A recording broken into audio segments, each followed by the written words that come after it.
자, 오늘 나가볼 책은 움베르토 에코 장미의 이름 학원입니다. 학원. 지난번에 제가 상권을 읽고 간단한 리뷰를 했었다가 이제 학원을 다 읽었는데요.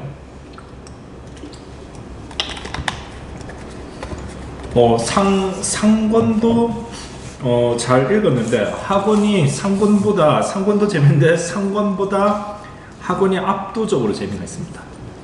확실히 이제 범인도 나오고. 근데 제가 상권에서 읽었을 때 무슨 이단 논쟁이 적절히 나온다라고 제가 판단을 하고 그런 맥락에서 이야기를 했는데, 이 책을 다 읽고 보니까 이단 논쟁에 있어서 이단 종교가 굉장히 정통적이냐 이단이냐 하는 데 있어서 어떤 이단 논쟁과 그것에 대해 어떤 이단에 대한 관점, 이러한 것이 이 소설에 미치는, 소설 스토리에 미치는 영향이라고 할까요? 그거는 그때 상권을 읽었을 때는 그냥 이제 나왔다 들어가는 그러한 이슈인 줄 알았는데, 그게 아니라 굉장히 상당히 본격적인 이슈다. 이 소설에서 우리가 어떠한 철학을 끌어낼 때 본격적으로 우리가 생각을 하게 만들고 고민하게 만드는 그러한 어떠한 본질적인, 이 소설의 본질적인 내용을 담고 있다. 어떠한 기독교에 있어서의 어떠한 이단이냐 아니냐에 대한 관점. 그렇고요. 그리고 상권을 읽을 때만 해도, 물론 이미 상권 읽으면서 좀 눈치는 챘지만, 일단은 사실 장미의 이름은 추리소설이라고 이제 인식을 하고 많이 읽었는데, 상권을 읽으면서도 이제 느낌은 많이 받았지만, 단순한 추리소설이 아닌 상당히 이제 어떠한 철학적 사유를 즐기는 사람들이 읽어볼 법한 그런 어떠한 상당히 철학적인 철학서와 같은 추리소설이다. 이렇게 봐야 될 것 같아요. 이렇게 봐야 될 것 같고, 그러면서도 추리가 굉장히 탄탄하면서, 제가 상권을 리뷰할 때 상당히 묘사가 잘 돼 있다라고 이제 말씀을 드렸던 바가 있는데, 이 사권 같은 경우에는 오히려 묘사가 상권보다도 더 잘 되어서 글을 읽기만 하는데도 머릿속에서 자연스럽게 영상이 그려지는, 특히 마지막에 막 어떤 혼란한 상황 같은 것들을 묘사하는 것은 정말 영화 보는 거 이상으로 그 영상이 잘 그려진다 라고 이제 생각이 들고요. 그래서 역시 움베르토 에코는 굉장히 이제 천재일 수밖에 없다라는 느낌을 들게 하죠. 야, 이 정도 책을 쓰려면은 어느 정도의 지식과 어떠한 훈련이 되어져야 할까 생각한다면은 확실히 천재성이 있다라고 밖에는 노력으로 쉽게 요 정도의 어떠한 서스펜스적이면서도 철학적인 글을 적어낸다 라고 상상하기가 쉽지가 않은 그런 책입니다. 일단은 책을 좀 즐긴다라는 사람들은 반드시 읽고 가야 될 필독서라고 생각이 되고요. 그 다음에 장미의 이름에서 제가 몇 가지 인상적인 내용을 발췌를 한 것 같기는 한데 한번 읽어볼게요. 저도 뭐를 발췌했는지 기억이 안 나서. 이제 아마도 사랑이 지나치면 사랑하는 자를 다치게 할 수도 있다는 저 박학한 아퀴나스의 말귀를 알게 되었다. 내 사랑은 바로 그런 지나친 사랑이었다. 말이 길어졌지만 나는 당시의 내 느낌을 되도록 정확하게 설명하고자 한 것이지, 그때 내 느낌을 하려는 것이 아니다. 나는 지금 내 청춘의 그 죄 많던 열정의 정체를 독자에게 전하려 한다. 그 열정은 사악한 것이었다. 그러나 진실은 나에게 그때의 내 느낌은 참으로 아름다운 것이었다고 고백할 것을 요구한다. 이 진실이 나처럼 유혹의 덫에 걸릴지도 모르는 후학에게 가르침이 될 수 있다면 그런 다행이 없을 터이다. 이제 늙은이가 다 된 나는 그러한 유혹을 피하는 방법을 두루 안다. 이제는 낫 도깨비의 유혹에서 놓여놨으니 내가 좀 자랑스럽게 여겨도 될 때가 되었다 싶다가도 문득 아직은 유혹에서 완전히 벗어난 것 같지 않아서 곤혹을 느끼고는 한다. 그래서 나는 지금도 나 자신에게 지금 내가 무엇을 하고 있는 것인가, 이것은 추억에 잠기기 좋아하는 지상적 정열에 굴복하는 것은 아닌가, 시간의 흐름과 죽음에 저항해 보려고 이러는 것은 아닌가 하고 물어보고 있다. 제가 이걸 왜 발췌했는지 기억이 안 나는데 뭐 어찌되었건 이 내용은 그거죠. 지금 장미에 이르는 주인공 윌리엄 수도사가 나오고 그의 제자가 나오는데 그 제자가 이 일종의 관찰자적인 시점에서 적은 책입니다. 그래서 이제 회상을 하면서 쓴 책이에요. 그래서 이제 이 소설 말미에는 그 스승하고도 이제 뭐 평생을 같이 다닐 건 아니니까.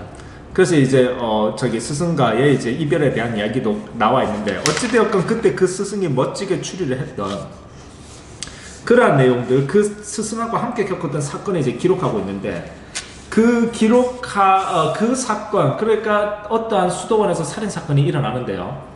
그 수도원에서 그때 당시에 이제 이게 아시다시피 이제 뭐랄까 인류가 일반 사람들이 등 따시고 배부르게 살 수 있게 된 지는 얼마 되지 않잖아요. 그러니까 대부분 기아에 허덕이는데 역시나 이 살인 사건이 일어나는 이 수도원이 상당히 큰 수도원인데요. 어쨌든 큰 수도원이 되다 보니까 이 수도원에는 그래도 먹을거리가 끊이지 않고 들어오게 되죠. 그러다 보니까 그 식료계, 그러니까 그 수도원의 음식 조달이라던가 이런 걸 담당하는 이제 역할을 맡은 사람이 있고요. 그러한 신부가 있을 것이고 수도승이 있을 것이고, 그러한 수도승은 슬쩍슬쩍 먹거리를 자기가 조금 더 챙겨 먹을 수 있는 그러한 여지들이 많이 있겠죠. 예를 들어서 우리가 뭐 군대에서 취사병을 한다. 그러면 당연히 빼돌리는 건 안 되지만 뭐 닭튀김을 했는데 맛 좀 보느라고 한두 개, 뭐 몇 개 사실 더 먹을 수 있죠, 본인은. 그러한 맥락이라고 할 것 같으면은 사실은 그런 종류 정도의 음식은 살짝 이제 누군가에게 줄 수 있는 여지들도 있게 되고, 그러다 보니까 그 수도원 주변의 한 마을에 어떠한 여자가 이제 그 수도승들을 상대로 해서 이른바 은밀하게 자신의 어떠한 육체를 팔고 그 대신에 이제 먹거리를 받아가는 생계형 매춘이 이루어지고 있는 그러한 장면에서 그 어떠한 여자를 어찌되었고 우연히 이 주인공이, 그러니까 윌리엄 수도승, 윌리엄이라고 하는 그 스승의 제자죠. 이 주인공이 이제 그 여자를 우연히 만나게 되고, 그래서 그 뜻하지 않게 어떤 그 육체적 정욕에 순간적으로 빠져서 그 여자와 이제 어떤 수도승으로서는 해서는 안 되는 그러한 어떠한 일종의 이제 뭐 사랑의 행위를 하게 되는데, 어쨌든 그렇게 되다 보니까 아주 이제 이 필자, 그래서 이제 여기서 말하는 필자는 umberto eco를 이야기하는 게 아니라 이 소설 속에서 두 명의 주인공이잖아요. 스승과 제자. 이제 글 쓰는 이 사람은 관찰자적, 그러니까 제자. 그 제자는 이제 그때의 그 사랑이 자신에게 있어서 처음이자 이제 마지막에 어떠한 그런 사랑이었다, 육체적 사랑이었다라고 하는 이야기를 하게 되는데요. 어찌되었건 그 사건이 있고 나서 이 제자는 상당히 이제 후회를 하고, 그래서 자기 스승인 윌리엄에게 이제 고해성사도 하면서 어떠한 정신적 마인드 컨트롤을 다시 해나가는 그러한 장면들이 들어가는데, 그러한 맥락에서 이제 그 사랑에 대한 어떠한 자기 나름의 생각들을 가지게 되는데, 그러한 생각에 대해서 이제 적은 그러한 부분인 것 같아요. 부분인 것 같아요가 아니라 그러한 부분이라서인데, 그래서 이제 제가 재미가 있어서 아마 발전을 한 것 같아요. 자, 그렇고 그러면 이 앞에도 사실 뭐 발전한 건데, 이건 뭐냐면 자, 그 다음에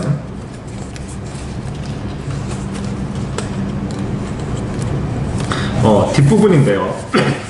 한번 읽어보겠습니다. 호르헤 영감의 얼굴 말이다. 지금 이거 윌리엄이라고 하는 우리 추리하는 주인공이 되고, 그러니까 이제 글쓴이 주인공은 이제 제자고, 이 윌리엄은 이제 스승이잖아요. 그 윌리엄이 이제 자기 그 제자한테 이제 서로 대화 나눌 때의 그 대화문입니다. 호루의 영감의 얼굴 말이다. 철학에 대한 증오로 일그러진 그의 얼굴에서 나는 처음으로 가짜 그리스도의 얼굴을 보았다. 가짜 그리스도는 그 사자가 그랬듯이 유대 족속에서 나오는 것도 아니고 먼 이방 족속에서 나오는 것도 아니다. 잘 들어두어라. 가짜 그리스도는 지나친 믿음에서 나올 수도 있고 하느님이나 진리에 대한 지나친 사랑에서 나올 수도 있는 것이다. 성자 중에서 이단자가 나오고 선견자 중에서 신들린 무당이 나오듯이 점점점 아드소, 그래, 그 제자 이름이 아드소예요. 이 스승 이름은 윌리엄이고. 아드소, 선지자를 두렵게 여겨라. 그리고 진리를 위해서 죽을 수 있는 자를 경계하여라. 진리를 위해 죽을 수 있는 자는 대체로 많은 사람을 저와 함께 죽게 하거나 때로는 저보다 먼저, 때로는 저 대신 죽게 하는 법이다. 호르헤가 능히 악마의 대리자 노릇을 할 수 있었던 것은 저 나름의 진리를 지나치게 사랑한 나머지 허위로 여겨지는 것과 몸바쳐 싸울 각오가 있었기 때문이다. 호르헤가 아리스토텔레스의 서책을 두려워한 것은 이 책이 능히 모든 진리의 얼굴을 일그러뜨리는 방법을 가르침으로써 우리를 망령의 노예가 되지 않게 해줄 수 있어 보였기 때문이다. 인류를 사랑하는 사람의 할 일은 사람들로 하여금 진리를 비웃게 하고 진리로 하여금 웃게 하는 것일 듯하구나. 진리에 대한 지나친 집착에서 우리 자신을 해방시키는 일, 이것이야말로 우리가 좇아야 할 궁극적인 진리가 아니겠느냐.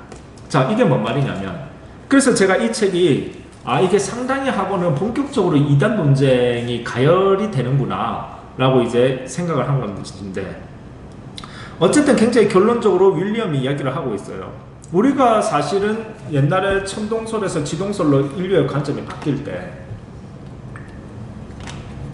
사실 뭐 관점이 바뀌었다라기보다 둘 다 일리가 있는 거예요. 천동설은 어찌되었건 지구에서 지구를 기준으로 해서 우리가 예를 들어서 차를 타고 쭉 가면은 당연히 과학이 발전하면은 차가 앞으로 나가고 바깥 배경들이 가만히 있다는 걸 생각하지만 그렇지 않으면은 차가 가만히 있고 바깥 배경이 뒤로 간다라고 이제 생각을 하게 되는데, 어찌되었건 바깥 배경을 우리가 차 안에서 그린다라고 했을 때 어쨌든 차가 움직이면서 그리든 차는 가만히 있고 바깥 배경이 뒤로 빠진다 생각하면서 그림을 그리든 바깥 배경은 사실은 똑같이 그려지죠. 즉 천동설은 지구가 가만히 있고 나머지가 움직인다는 관점에서 이제 그림을 그린 것이고, 관점이 지동설은 이제 지구가 이제 돌고 타양을 중심으로 해서 이제 질서를 잡아서 그림을 그리게 되는 것인데, 사실 천동설이 그러니까 천동설을 기준으로 해서 어떤 우리가 천문을 그리거나 어떤 우주의 이동을 그렸다라고 해서 그것이 사실은 무가치한 것은 아니죠. 아까 이야기했던 자동차는 가만히 있고 배경이 뒤로 간다라고 생각하고 그림을 그렸다 할지라도 어찌되었건 그러한 기준에서 그렸다 뿐이지 그 배경이 상당한 이제 진리에 가까운 정보를 담아내고 있겠죠.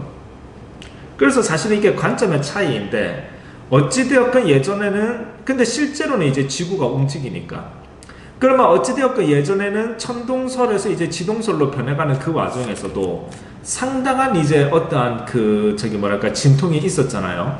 왜? 종교가 상당히 이제 사회의 질서를 잡고 있는데, 종교에서 주장을 해왔고 믿어왔던 어떤 그 가톨릭이나 이러한 구교가 될 텐데, 거기에서 믿어왔던 사실관계가 어떠한 과학이나 철학, 지금은 과학, 철학 좀 따로 나누는 감이 있지만 옛날에는 철학자가 과학자고 과학자가 철학자죠. 그런 어떤 철학자들의 아이디어와 실질적으로 관념적 종교적 교리와 달라져 버리는 어떠한 현실 관찰에 대한 그러한 부분들, 그러한 철학들은 상당히 기존 질서를 잡고 있던 종교의 어떠한 권위라던가 종교의 기능을 약화시키게 하는 부분들이 있기 때문에, 그러다 보니까 거기에 있어서 뭐가 붙을 수밖에 없다? 이단 논쟁이 붙을 수밖에 없고 어떠한 마녀 재판이 이루어질 수밖에 없는 그러한 상황들이 있었던 거죠. 그런데 여기에서 이제 윌리엄의 어떠한 말을 들어보자면, 윌리엄은 어찌되었건 아까 아리스토텔레스의 서책이라고 했나요? 여기서 아리스토텔레스의 서책이 상징하는 바는 당연히 어떠한 철학자들이 현실에 입각해서 발전시켜 나가는 그러한 과학에 대한 발견이 될 것이고, 그러한 것을 막으려고 하는 몸부림은 그 기존의 질서를 유지해 나가는 종교적 기능을 그래서 기존의 질서의 어떠한 유지를 역할을 하는 그러한 종교를 지키려고 하는 행동이 될 것인데, 그 두 개의 이념이 충돌하게 되고요. 그렇게 되다 보니까 사실 종교라고 하는 것은 우리가 종교라는 이름에 들어가게 되면 사실은 상당히 이성을 마비시키는 그러한 역할을 하게 되는데, 그러다 보니까 역설적이게도 우리가 흔히 이야기하는 가짜 그리스도라고 하는 어떠한 그런 가짜 그리스도는 당연히 종교적 관점에서는 악마의 환신이 될 텐데요. 환신이 될 텐데, 그런 어떠한 악마가 놀랍게도 가장 어떠한 종교적 교리를 순수하게 그 자체로 지키려고 하는 사람한테서 그런 어떠한 악마가 가장 잘 깃들고 스며들기 쉬워서, 그럼으로써 어떤 그 이른바 지금은 쉽게 얘기하면 아까 지동설 청동설을 얘기했듯이 지동설이 맞잖아요. 그래서 뭐 갈릴레이가 뭐 종교재판에 올라갔다가 뭐 그거 나오면서 이제 그래도 지구는 돈다 뭐 그랬다는 얘기도 있고, 그러나 어찌되었건 지금 관점에서 보면은 청동설보다 지동설이 이제 맞잖아요. 맞다. 아까 관점의 차이로 볼 수도 있고, 어찌되었건 지동설이 유용하고 지동설이 사실 틀린 게 아니라 맞잖아요, 사실은. 천동설은 지구의 관점에서 이제 다 이동한다고 그린 것이긴 하지만, 사실은 그렇게 돼버리면 여러 가지 좀 그리기 어려운 측면들이 있겠죠. 그 여러 가지 별자리 이동들을. 그러니까 지금 어찌되었건 가장 순수한 종교적 관점으로 접근하는 사람이야말로 뭐랄까 가장 갈릴레이를 박해하던 그러한 사람처럼 되어버리는 그러한 역설. 그러니까 가장 악마적인 어떠한 가장 종교와는 이른바 하나님의 뜻과는 다른 생각을 가장 하나님의 뜻을 순수하게 좇는다는 사람한테서 나타나온다는, 바로 거기에서 비로소 가짜 그리스도가 탄생되는 그러한 것을 우리는 오히려 더 경계해야 된다라고 이제 윌리엄이 이야기를 하고 있는 것으로 볼 수 있고, 이렇게 되어버리면은 상당히 이제 이단 논쟁에 있어서의 어떤 본질적 어떤 핵심에 대해서 우리가 생각해 볼 수 있는 그러한 이야기를 이 책이 담아내고 있다는 것이죠. 그렇죠? 아플 때 병원을 가야 되는데 병원을 안 가고 기도로서 치유하는 곳이 있다면 우리는 그것이 이단이라고 이야기를 하겠죠. 그러나 그들은 순수한 말씀으로 치유한다라고 하는 아무나 시도해 볼 수 없는 진짜 순결한 믿음을 실천하는 집단이라고 그들은 생각할 것이고요. 자, 그 다음에 요거는 이제 요거 이제 소설은 끝났고, 이 역자 이것을 이제 번역한 사람, 이제 역자가 이제 이윤기 씨인데요. 그분이 이제 쓴 글에서 어쨌든 발췌한 부분입니다. 둘째, 이 작품은 중세의 종교 소설로도 재미있습니다. 흔히 암흑시대라고 불리는 중세는 최후의 심판날로 예언된 주후 10세기를 훨씬 넘겨 신심 있는 많은 사람들을 당혹해 했던 시대입니다. 이 시대에 믿음이 있는 사람들은 끊임없이 세계 종말과 최후 심판의 예감에 시달리면서도 한편으로는 암흑 속에서 태동하던 계몽주의와 인간성에 눈을 뜨는 인문주의적 신학으로부터 근엄한 기독교를 지키지 않으면 안 되었습니다. 이 부분을 잘 이야기해주고 있네요. 이 책은 각 교단 간의 이단 논쟁과 종교 재판의 와중에서 흑백 논리의 칼질이 난무하던 중세 기독교사를 정확하게 그려내고 있을 뿐만 아니라 당시의 생활상, 종교관, 세계관을 엿볼 수 있게 해주는데, 지금 이 시대에 그 시대의 경직된 교조주의와 병적인 흑백 논리를 되돌아보며 쓴웃음을 지을 수 있다는 것도 이 책만이 줄 수 있는 재미일 것입니다.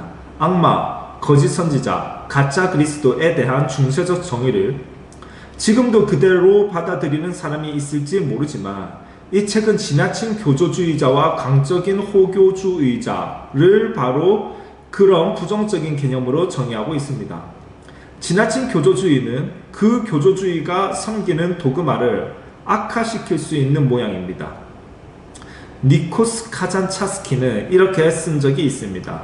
300명의 수도자가 구도하던 어느 수도원에서 수도사들은 악마의 틈입을 막아보려고 아침에는 흰 말, 낮에는 붉은 말, 저녁에는 검은 말을 타고 번을 돌았더니, 여기서 번을 돈다는 말은 우리 왜 불침번 서다 이런 말 하잖아요. 그래서 안 자고 보초를 섰더니 그 말이죠. 그 악마는 그리스도의 모습으로 들어오더라. 뭐 이렇게 쓴 적이 있다. 그런 건데, 역시 아까 제가 말씀드렸던 같은 맥락, 가장 종교적 교리를 잘 지키고자 했던 그것이 오히려 이단의 시작이 되는 역설적 상황. 자, 그 다음에 역시 유기 역자분께서 또 쓴 부분인데요. 요거 발췌한 거 이거 한번 더 살펴보도록 하겠습니다. 우리말 장미의 이름, 이 나돌 동안 나는 수많은 독자들로부터 제목이 지니는 의미에 대한 질문을 받았습니다. 참으로 부끄럽게도 나는 때로는 얼버무리고 경우에 따라서는 터무니없는 해석을 덧붙이고는 했는데, 마치 움베르토 에코가 장미의 이름 창작 노트라는 소책자에서 이 책의 제목에서 장미가 지니는 의미를 설명하고 있습니다. 이 대목을 인용하는 것으로 수많은 독자들의 질문에 대하여 내가 할 수 없었던 답변을 대신합니다. 자, 그럼 움베르토 에코가 설명했다는 거죠. 왜 이 책 제목에 장미라는 이름이 들어갔는지. 자, 이 책이 출판된 뒤로 나는, 이 움베르토 에코가 쓴 글입니다. 수많은 독자들로부터 이 책의 말미에 실린 육복격 19의 의미는 무엇이고, 이 책의 말미에 마지막에 시가 실려 있거든요. 그 시가 이거예요. 일단 읽어드리면, 문서 사자실이 추워 손이 곱다. 문서 사자실은 이제 문서를 막 놔두는 그러한 방을 얘기하는 거고요. 나는 이제 이 원고를 남기지만 누구를 위해서 남기는지는 나도 모르겠다. 무엇을 쓰고자 했는지 모르겠다. 지난날의 장미는 이제 그 이름뿐, 우리에게 남은 것은 그 덧없는 이름뿐. 이렇게 마무리가 됐거든요. 그래서 이게 이제 베르나르의 속세의 능멸에 대하여에 나오는 1절. 그러니까 그 속세의 능멸에 대하여라고 하는 그러한 시에서 나오는 한 부분이라는 건데, 여기에 지난날의 장미는 이제 그 이름뿐, 우리에게 남은 것은 그 덧없는 이름뿐, 여기에 장미라는 이름이 나와요. 그리고 이 책 제목이 장미의 이름이에요. 그 이외에는 이 책에서 논리가 전개될 때 장미와하고의 어떠한 개연성은 보이지 않죠. 그냥 막판에 이 시가 나오고 제목은 장미의 이름이 되는 거죠. 그러니까 독자들은 궁금할 수밖에 없겠죠. 자, 그래서 그 19의 의미는 무엇이고 이것이 어째서 책의 제목이 되었느냐는 질문을 받았다. 그래서 비로소 대답하거니와 우리에게서 사라지는 것들은 그 이름을 뒤로 남긴다. 이름은 언어가 이 세상에 존재하지 않는 것은 물론이고 존재하다가 그 존재하기를 그만둔 것까지도 드러낼 수 있음을 보여준다. 나는 이 대답과 더불어 이 이름이 지니는 상징적 의미 해석에 대한 결론을 독자의 숙제로 남기고자 한다. 꼭 이래요. 꼭 이런 식이야. 독자의 숙제로 남긴대요. 화자는 자기 작품을 해석해서는 안 된다. 화자가 해석하고 들어가는 글은 소설이 아니다. 소설이라는 것은 수많은 해석을 창조해야 하는 글이기 때문에 라고 썼답니다. 자, 어찌되었건 그러면은 이 움베르토 에코는 왜 책 제목이 장미의 이름이 되었는지에 대해서는 밝히고 읽지 않죠. 자, 읽어보시고 각자 생각해 봅시다. 감사합니다.